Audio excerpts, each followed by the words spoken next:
Hello everyone, good morning. और यहाँ पर ना अभी मैं लंच की तैयारी कर रही हूँ। तो मैं यहाँ पर बेसन की सब्ज़ी बना रही हूँ और आज कुछ भी ग्रीन वेजिटेबल खाने का मन नहीं था। तो यहाँ पर मैंने लिया है बेसन, 4 चम्मच बेसन लिया है मैंने, बहुत ज़्यादा नहीं लिया। उसमें मैंने थोड़ा सा सरसों का तेल लिया है और बस उसको अच्छी तरह से मिलाना है सरसों के तेल को बेसन के अंदर, ताकि बेसन है ना, जो बेसन की जो सॉफ्टनेस है ना वो ख़त्म हो जाए। थोड़ा सा तेल डाला मैंने, पहले मिला दिया। उसके बाद थोड़ा सा मैंने 2-3 बूंद पानी लिया, उसको भी मैं अच्छे से मिलाती जाऊंगी। आप जिस तरह से देख रहे हैं बस उस तरह से मिलाते जाना है। और एक जो लम्स होते हैं ना, हमें वो क्रिएट करने हैं, यानी हमें जो दाने होते हैं ना वो क्रिएट करने हैं बेसन के अंदर।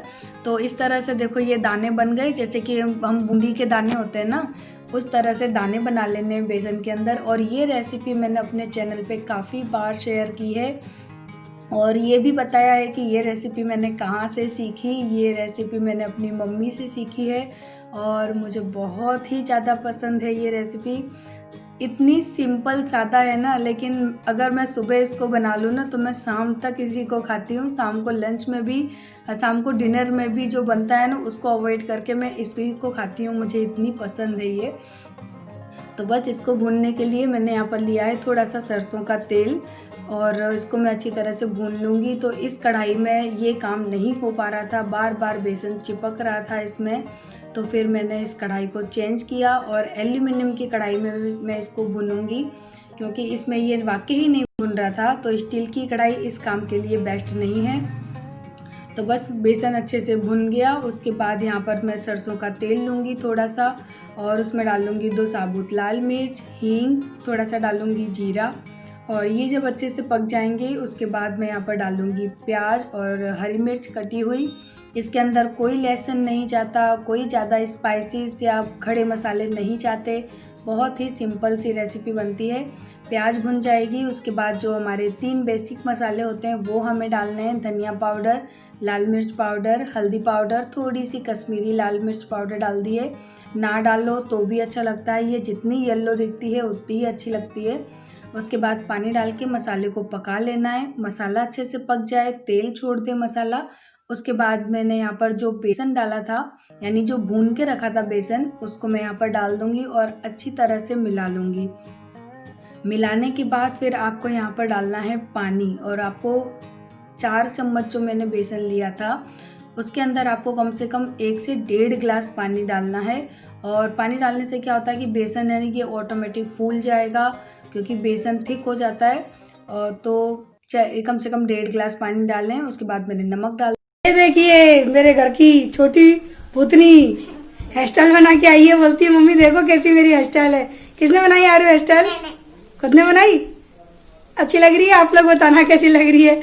यहाँ ऐसे करके आई थी मेरे पास, ऐसे आई थी, बोलती देखो मम्मी वो पुराने जमाने की हीरोइनें नहीं करती थी, उस तरह की हेयर स्टाइल है।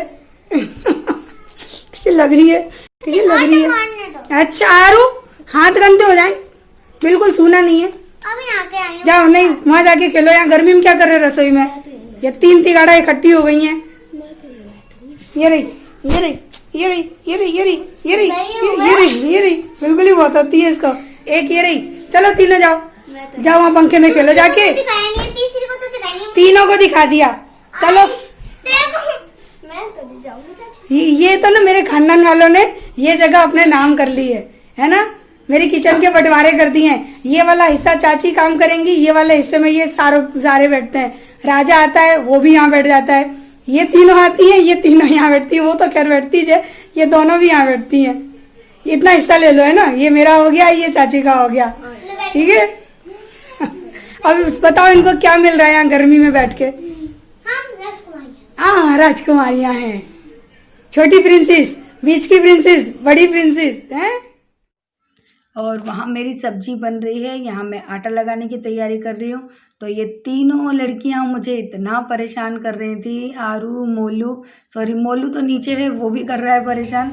और खुशी, मुस्कान, ये मुझे इतना परेशान, सबसे ज़्यादा मुझे परेशान करते हैं इस वक्त खुशी और आरू। वो यहाँ से हटते ही नहीं है। तो यहाँ पर देखिए सब्जी अच्छे से बॉईल हो रही थी, कम से कम 10 से 15 मिनट तक वो बॉईल होती रही।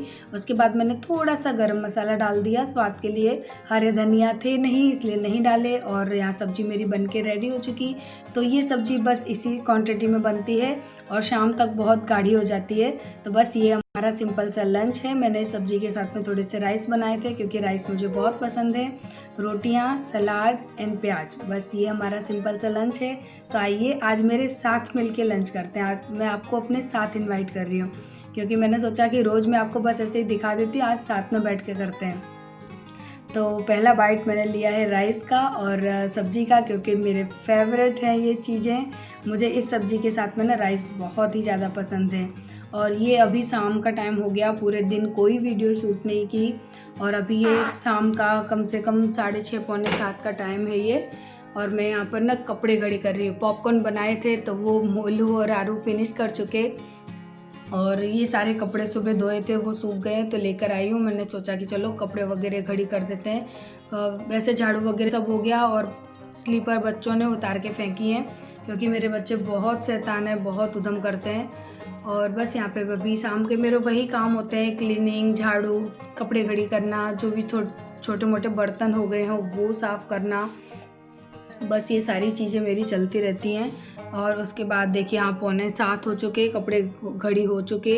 झाड़ू वगैरह तो मैंने बहुत पहले ही लगा लिया था, लेकिन ये कपड़े मैंने सोफे पर रख दिए थे, वो मैं घड़ी नहीं कर पाई थी। तो मैंने अभी बैठी थी, फ्री थी, तो मैंने कहा कि चलो मैं फटाफट से कपड़े भी घड़ी करके रख देती हूँ। तो जिसके कपड़े जहाँ रखने होते हैं वहाँ मैंने रख दिए। और यहाँ मोलू की आप देख रहे हो कितनी तूफ़ानी चल रही है। और जो यहाँ पर लेकर आए हैं दूध, तो अभी मुझे दूध गर्म करने जाना है। तो दूध गर्म करने के साथ साथ फिर मैं डायरेक्ट डिनर बनाना भी स्टार्ट कर दूँगी क्योंकि गर्मी बहुत पड़ती है। तो ज़्यादा देर तक किचन में रहना या ज़्यादा लेट करना बिल्कुल भी अभी ठीक नहीं है। तो मैंने सोचा कि फटाफट से अब सीधे किचन में चलते हैं और किचन के बाकी के काम करते हैं, क्योंकि घर तो मेरा ऑलमोस्ट मैंने क्लीन कर दिया, कपड़े वगैरह भी रख दिए उठाकर, क्योंकि चीज़ें बच्चे हैं, चीज़ें इधर उधर बिखेर देते हैं तो उनको प्रॉपर वे में रखना बहुत ज़रूरी होता है। और यहाँ पर आरू का, मोलू का हनी बनी चल रहा है कार्टून, बहुत अच्छा कार्टून आता है ये। तो यहाँ पर बस अब मैं ना सब्जी की तैयारी कर रही हूँ। तो मैंने थोड़े से लहसुन और प्याज लिए हैं जिससे कि मैं चॉपर में चॉप कर रही हूँ। तो ये हमारे मोलू ठाकुर के हाथ हैं। और देखिए बच्चों को ना बड़ा शौक़ होता है, सबने किया था एक नंबर वाइज, आरू, मोलू और खुशी तीनों जन ने किया था। तो यहाँ पर मैं प्याज को और लहसुन को चॉप कर रही हूँ क्योंकि मुझे बनानी है सब्जी। तो थोड़ी थोड़ी करके प्याज में डाल रही हूँ क्योंकि मेरा चॉपर छोटा है और मैं नहीं चाहती कि उसमें मैं ठूस ठूस के चीज़ भर दूँ और वो टूट जाए। तो मैं थोड़ा थोड़ा करके अच्छे से उसको पीस लेती हूँ। तो दिख रहा है आपको बच्चों को ना बहुत खेल लगता है, ऐसा लगता है कि बस हम ही सारे काम कर लें। तो बस यहाँ पर मैंने लिया है सरसों का तेल, और अच्छी तरह से तेल जब गर्म हो जाएगा तो डालूंगी इसमें अजवाइन, और अजवाइन को भी अच्छे से क्रैक कर लेना है। उसके बाद यहाँ पे डालूंगी मैं हींग, और हींग के बाद जो मैंने प्याज और लहसुन को फाइन चॉप करके रखा था वो यहाँ पर ऐड कर दूंगी, और इसको अच्छी तरह से पका लेना है बिल्कुल गोल्डन होने तक। और यहाँ पर मैंने डाली है थोड़ी सी हरी मिर्च। तो प्याज मेरी आप देख सकते हैं अच्छी तरह से भुन चुकी है। तो यहाँ मैं डालूंगी आधी चम्मच हल्दी पाउडर, आधी चम्मच धनिया पाउडर, स्वाद अनुसार लाल मिर्च पाउडर, और कलर अनुसार मैंने यहाँ पर डाली है कश्मीरी लाल मिर्च पाउडर। और थोड़ा सा पानी डालूंगी ताकि सारे जो मसाले हैं वो बहुत ही अच्छे तरह से पक जाएं। और मसाला यहाँ पे पक चुका। अब मैंने यहाँ पे एक टमाटर बड़ी साइज़ का लिया था, उसको भी मैंने फाइन चॉप कर लिया है, और सब चीज़ों को अच्छी तरह से मिक्स कर लेना है। और यहाँ पर मैंने डाला है अब अमचूर पाउडर, और मैंने अभी अमचूर पाउडर डाला है आधी चम्मच के करीबन, और उसको भी मसाले में अच्छी तरह से मिला लेना है। और उसके बाद मैंने यहाँ पे थोड़ी सी शुगर डाली थी तो वो आई थिंक स्किप हो गया। और ये जो अरवी है ये मैंने उबाल कर रखी थी, तो अरवी मैंने यहाँ पर डाल दी है। और इन अरवियों को मुझे अच्छी तरह से मिक्स कर लेना है, तोड़ देना है बिल्कुल भी। कई लोग ऐसे करते हैं कि अरवी को कट करके बनाते हैं सूखी सूखी, बट मेरे घर में इस तरह से नहीं खाई जाती। जिस तरह से हम आलू को मैश कर देते हैं बस उस तरह से मैं अरवी को मैश कर दूँगी पूरी तरह से सब्जी में। और ये सब्जी गाइस इतनी अच्छी लगती है ना, दाल के साथ खाइए आप। मेरे घर में तो केवल रोटी के साथ ही इतनी पसंद की जाती है कि मुझे एक्स्ट्रा चीज़ बनाने की ज़रूरत ही नहीं पड़ती है। तो यहाँ पर अब मैं डाल दूँगी स्वाद अनुसार नमक और उसको भी अच्छी तरह से मैश कर लेना है, क्योंकि सब्ज़ी में पानी नहीं डलेगा। और इस सब्ज़ी को तब तक पकाया जाता है जब तक कि ये कढ़ाई में अच्छी तरह से चिपकने ना लगे, तब तक इसे इसी तरह से चलाते हुए पकाया जाता है। और जितना आप इसे अच्छे से पकाएंगे, ये थोड़ी सी क्रिस्पी होकर कढ़ाई में चिपकने लगे, समझिए कि आपकी सब्ज़ी बन चुकी और इसके अंदर बहुत ही अच्छा टेस्ट आता है। और थोड़ी सी मैंने शुगर डाली थी, तो बस यहाँ सब्ज़ी बन के रेडी हो गई। सारे बर्तन वगैरह भी मैंने कर दिए। तो चलिए अब आगे चल के मिलते हैं। एवरीवन गुड इवनिंग, क्योंकि अभी इवनिंग भी नहीं कहूँगी, क्या कहूँ समझ नहीं आ रहा, तो अभी तो खैर इवनिंग ही कहूँगी। और आज पता है मैं बहुत जल्दी फ्री हो गई। मेरा खाना पीना, किचन साफ करना, बर्तन, सब कुछ मेरा काम कंप्लीट है। और अभी टाइम भी ज़्यादा नहीं हुआ है, और देख लेती हूँ क्या टाइम हुआ है। हाँ, गुड नाइट ही बोलना चाहूँगी, क्योंकि 9 बज चुके हैं, 9:06 हो चुकी है। और आज ना मैंने गर्मी की वजह से जल्दी किया सारा काम, क्योंकि इतनी गर्मी थी ना। मुझे देखो यहाँ पर ना ये हल्का सा एक पिंपल हो गया है, गर्मी की वजह से हो रहा है ये मुझे, बट इसका तो कोई इशू नहीं है, ये तो सही हो जाएगा। कुछ पैक वगैरह लगा लूँगी मैं बनाकर। तो बस आज है ना, पूरे दिन में मैंने आप लोगों से बात ही नहीं की, कितना मैंने गलत किया ना आप लोगों के साथ। और मुझे खुद ऐसा लग रहा था कि मैंने बात क्यों नहीं, क्योंकि सारे दिन ना बच्चे ऊधम करते रहते हैं घर में। खुशी, आरू, मोलू, मुस्कान, ये चारों बच्चे इकट्ठे हो जाते हैं, पूरे घर को ना सर पे उठा कर रखते हैं, तो बात करने का मौका नहीं मिला। फिर आज है ना सूरज ग्रहण भी था, और शाम को फिर मैं उठी तो मैंने मंदिर वगैरह सब साफ़ किया। सब भगवान को नहलाते हैं ना, क्योंकि कहते हैं ना कि ये ग्रहण पड़ता है उसके बाद मंदिर को बंद कर देते हैं। तो यानी जब ग्रहण शायद 10 बजे से था ना, तो 9:30 बजे मैंने पूजा वूजा करके मंदिर को बंद कर दिया था।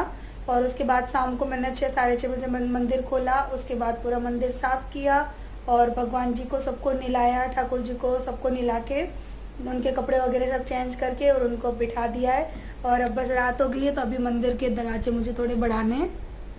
और अभी बच्चे ना दोनों, आरू मोलू, दोनों पापा के संग बाहर खेल रहे थे, तो मैंने कहा कि चलो मैं आप लोगों से ना बातें कर लेती हूँ। और थोड़ा सा ना मेरा मूड भी अपसेट थोड़ा सा हो गया था। तो फिर होता है ना कि जब कुछ मूड अपसेट होता है ना, तो हमारा ध्यान फिर उन्हीं चीज़ों पर, उन्हीं बातों पर जाता है। और फिर हम ऑन कैमरा ऐसे स्माइल करके और हंस के नहीं बोल पाते, क्योंकि हमारे मन में कुछ वो चीज़ें चल रही होती हैं ना, उनकी वजह। तो मेरी फ्रेंड नियति का फ़ोन आ गया था, वो भी एक यूट्यूबर है। और आज मैंने बाल धोए थे, तो देखो बाल कैसे खड़े हो रहे हैं, क्योंकि मेरे बाल ना आज दुपट्टा रखते हैं ना सर पे, तो ये पूरे बाल मेरे ना यहाँ से टूट जाते हैं। दुपट्टे की वजह से मुझे होता है, ये बाल मेरे यहाँ से बहुत टूटते हैं। तो हाँ, मैं ये बता रही थी ना, मेरा मूड थोड़ा सा अपसेट था, क्योंकि जब हम कुछ ऐसी बातें सुन लेते हैं ना, तो मन वहीं हमारा भटकता रहता है। और कहीं ना कहीं बुरा भी लगता है कि बिना कुछ गलती किए हुए, बिना कुछ कहे हुए, और जब कोई आपके बारे में उल्टी सीधी बातें बोलता है, फिर वो बातें आप तक पहुँचती हैं, तो फिर मन कितना दुखी हो जाता है। क्योंकि एक इंसान बहुत मेहनत करता है, तब जाकर उसे ज़िंदगी के छोटे मोटे जो सुख है ना, वो हासिल होते हैं। और इंसान क्या होता है कि सामने वाला इंसान जलना तो सीख जाता है कि हाँ, इसके पास ये है, इसके पास वो है, तो हम इससे किसके बारे में उल्टा कहें, हम इससे जलें, इससे चिढ़ें। लेकिन पता है वो सामने वाला वो ऐशो आराम तो देख लेता है, लेकिन वो ऐशो आराम तक इंसान कैसे आया है, उसने कितनी मेहनत की है ना, ये चीज़ें वो इंसान भूल जाता है। उस इंसान को बस उसकी ऐशो आराम, उसका सुख नज़र आता है, लेकिन उस सुख के पीछे उसने कितना दुख झेला है ना, तब उस सुख तक आज वो पहुंचा है ना। वो चीज़ें मुझे ऐसा लगता है कि दुनिया में कोई इंसान समझना ही नहीं चाहता है। और उसके बाद बस वही बुराई, वही उल्टी सीधी बातें, और जिससे कि रिश्ते जो होते हैं ना थोड़े बहुत, वो भी ना रिश्ते दूर हो जाते हैं, और लौट कर उन रिश्तों के पास जाने का मन नहीं करता। कुछ इंसान इस तरह की बातें करता है। तो बस ऐसी कुछ बातें मेरे भी दिमाग में आज घूम रही थी। तो कभी कभी लगता है कि जो मेहनत के पल थे ना, वो जब मैं याद करती हूँ कि मैंने कितनी मेहनत की, मेरे हस्बैंड ने कितनी मेहनत की, उसके बाद हम आज इस मुकाम पर पहुँचे हैं। और फिर जब आपके बारे में कोई इस तरह से उल्टी सीधी बातें करे और वो बातें आप तक पहुँचें, तो आपका दिल कितना दुखी हो जाता है, क्योंकि उन बातों में आपकी 1% भी कहीं गलती नहीं है। क्योंकि जलना सामने वाले का स्वभाव है, और क्यों जल रहा है वो सामने, वो कहते हैं ना, सामने वाले को पता भी नहीं है कि भाई सामने वाला आपसे क्यों जल रहा है। और लेकिन जब वो कुछ इस तरह की बातें, मनगढ़ंत बातें बन के आती हैं, और उसको पता पड़ता है कि इन बातों से इंसान जल रहा है, तो वो हास्यवर्धक बातें होती हैं इंसान को कहीं ना कहीं हंसी भी आती है, कहीं ना कहीं अफसोस भी होता है कि कैसी मेंटालिटी है, कैसी सोच है। क्योंकि इंसान के लिए कभी कभी पता है पैसा ही सब कुछ होता है, रिश्ते नाते, इंसान की भावनाएं कोई कदर नहीं रखता वो उसकी। बस उनसे ये लगता है कि बस होता है ना, वो कहावत सुनिए कि जब मेरी ज़िंदगी में ये कहावत सत्य है, सत्य घटना है, सत्य घटना समझो कि एक वो कहानी थी ना कि एक सोने की वो मुर्गी सोने का अंडा देती है, तो लेकिन सामने वाले को ना तसल्ली नहीं होती। एक मिनट मोलू आया, पापा के पास ही रहना, हाँ बेटा जाना नहीं। हाँ, तो मैं एक कहावत बताना चाहती हूँ और ये कहावत है ना बिल्कुल मेरी ज़िंदगी पर आधारित है। तो वो कहावत हुई ना जैसे कि वो मुर्गी रोज एक सोने का अंडा देती थी, लेकिन सामने वाले को तसल्ली नहीं होती थी। उसको लगता था अरे ये रोज एक सोने का अंडा दे रही है, ऐसा करता हूँ मैं इसे मार ही देता हूँ पूरा, और इसके पेट में जितने भी अंडे हैं ना मैं सारे ले लेता हूँ। तो ये होती है, ये है ज़िंदगी की सच्चाई। मेरी ज़िंदगी इस सच्चाई से बहुत हद तक जुड़ी हुई है। तो सामने वाला तो इतना लालची होता है कि सोचता है कि मैं उसको मार ही दूं और सारे मुर्गी के अंडे ले लूं, लेकिन उसको ये नहीं पता होता है कि सामने वाले को तुम मार रहे हो, उसके बाद जो वो तुमको एक एक अंडा भी दे रहा था ना वो भी तुमको नहीं मिलेंगे। तो कहीं ना कहीं ये जो घटना है ना, ये जो कहावत है ना, मेरी ज़िंदगी से बिल्कुल मिलती जुलती है। तो अगर आप लोग समझदार हो इस बात को, यानी इसकी बात की गहराई तक पहुंच सकते हो, समझदार तो आप लोग बहुत हो, क्योंकि मेरी जो मन की बातें होती है ना, मेरे काफ़ी सब्सक्राइबर शब्दों में बयां कर देते हैं। मेरी आवाज़ में अगर चेंजेस आ जाता है ना, तो भी आप लोग मुझे कमेंट करके कह देते हो कि दीदी आज आपकी आवाज़ में ये चेंजेस है, कुछ बात है क्या। क्योंकि आज मुझे फर्स्ट कमेंट ऐसा ही आया कि दीदी आपकी आवाज़ में कुछ अलग सी गहराई है, आज कुछ बात है क्या। तो मुझे बहुत अच्छा लगा था कि आप लोग मेरी बातों को इतनी गहराई से समझते हो, तो मुझे बहुत अच्छा लगता है। हाँ, कुछ लोग आते हैं बेफिजूल की बातें करते हैं, लेकिन क्या फ़र्क पड़ता है, जब ज़िंदगी में इतनी बेफिजूल की बातें सुन रही हूँ तो एक दो इंसान और आके कह जाएंगे तो क्या फ़र्क पड़ता है। तो बस आज वही सारी बातें मन में चल रही थी, तो सोचा कि आप लोगों के साथ भी शेयर करूं, क्योंकि कोई और नहीं है जिससे कि मैं शेयर करूं ये बातें। तो कभी ना कभी ऐसा लगता है कि आप लोग मेरे अपने हो, जो मैं तो अपने दिल की बात थोड़ी बहुत आप लोगों तक पहुंचा देती हूं, कह देती हूं, तो मन को थोड़ा सुकून हो जाता है और नेक्स्ट व्लॉग के लिए मेरा माइंड थोड़ा सा अच्छा हो जाता है, डिप्रेशन दूर हो जाती है। तो बस इसी वजह से मैंने आप लोगों से ये बात कह ली कि इंसान को लालच करना चाहिए, लेकिन इतना भी नहीं कि उसे जो मिल रहा है और वो भी उससे वो हाथ धो ले। क्योंकि मुर्गी अंडा एक दे रही है तो आपको एक में ही तसल्ली रखनी चाहिए, लेकिन कई लोग ऐसे नहीं होते हैं और इसी वजह से शायद वो रिश्ते इतने दूर हो जाते हैं कि लौट कर उन रिश्तों के पास जाने का मन नहीं करता। तो चलिए इस वीडियो को एंड करते हैं इन्हीं अच्छे से थॉट्स के साथ और इन्हीं ज़िंदगी की रियलिटीज़ के साथ। तो फिर मिलेंगे हम नेक्स्ट व्लॉग में, और तब तक के लिए करते हूँ मैं अलविदा। वीडियो अच्छी लगी हो तो लाइक कर दीजिएगा, क्योंकि आज मैंने वीडियो में कुछ भी खास शेयर नहीं किया, बस सुबह का खाना और शाम का खाना यही मैंने शेयर किया। आज मैं कुछ स्वीट डिश बनाने वाली थी, लेकिन बच्चों ने मुझे इतना परेशान कर रखा था, किचन में से उठ ही नहीं रहे थे, किचन में ही बैठना था उनको। इस वजह से फिर मैंने ना वो प्रोग्राम डिले कर दिया। अब देखो कल के व्लॉग में अगर कुछ बनाऊंगी तो शेयर करूंगी। यानी मैं कुछ स्वीट डिश बनाने जा रही हूँ, सोच रही हूँ, लेकिन बच्चों पे से नहीं हो पा रहा। तो चलिए अब इस व्लॉग को करते हैं एंड, फिर मिलेंगे हम नेक्स्ट वीडियो में। तब तक के लिए बाय बाय। और कितने भी गम हो बट स्माइल नहीं छोड़नी चाहिए, क्योंकि स्माइल आपको, जब आप हंसते हो ना और ख़ुद को आप ऐसा करें, यानी पता है मेरे साथ कैसा है कि मैं थोड़ी सी डिप्रेस होती है ना, और मैं खुद को जब मुस्कुराते हुए देखती हूँ ना, तो मेरे अंदर एक अलग सी पॉजिटिविटी आ जाती है कि नहीं, इस मुस्कुराहट के पीछे मैं सारे गम भुला सकती हूँ। तो आप लोग भी ऐसा करिए कि कभी आपको टेंशन हो, दुख हो, तो अपने आप को खुश करने के लिए अपनी स्माइल एक कांच के सामने, अपने मिरर के सामने जाकर बस एक स्माइल देना और उन पलों को याद करना जिन पलों से आपको हंसी आती हो, खुशी लगती हो, उन पलों को याद करना। और मैं पता है इतना क्यों हंस रही हूँ कैमरे के सामने, क्यों मुस्कुरा रही हूँ, क्योंकि आप लोगों से बात करके मुझे अच्छा लगता है। आपके वो प्यारे प्यारे कमेंट है ना, वो मेरी आंखों के आगे आ जाते हैं, मेरे माइंड में घूमने लगते हैं, तो मैं मुस्कुरा जाती हूँ। तो चलिए इसी पॉजिटिविटी के साथ हम वीडियो को करते हैं एंड बाय बाय। सब ध्यान रखिएगा।